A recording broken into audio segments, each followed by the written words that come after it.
This is your video orientation to LJS 419 from the Schoenberg collection in the Kislak Center for Special Collections, Rare Books and Manuscripts in the University of Pennsylvania Libraries.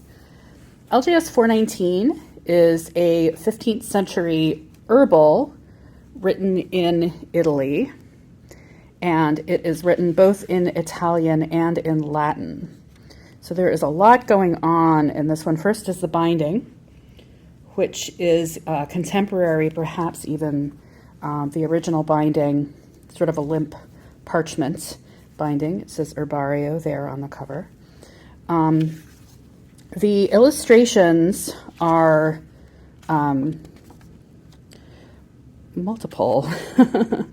I think there are pretty much illustrations on every page, and there are three different types of illustrations that we'll see. So on the recto pages, we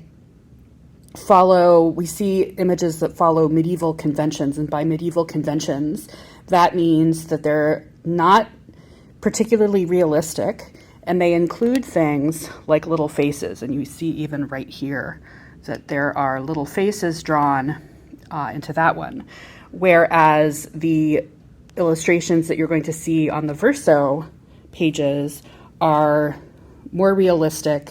You're not going to be seeing things like faces so much there. And then there is another set that we may see also on the verso pages, which is which again are sort of more naturalistic.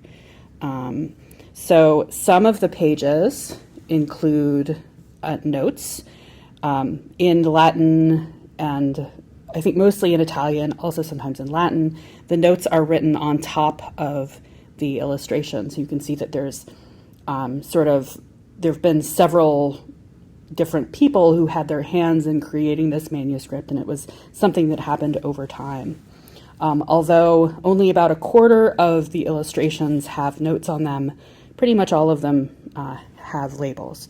So we can still know what the plants are supposed to be, even if it's not clear. So here's another one where we have sort of looks like a creature in the roots. Here is another example of one of these third type of illustrations that are supposed to be sort of a little more naturalistic than the other ones. So I will continue to go through, but as always, there is a digitized copy linked from Franklin, so you can always go there and see all of the illustrations here.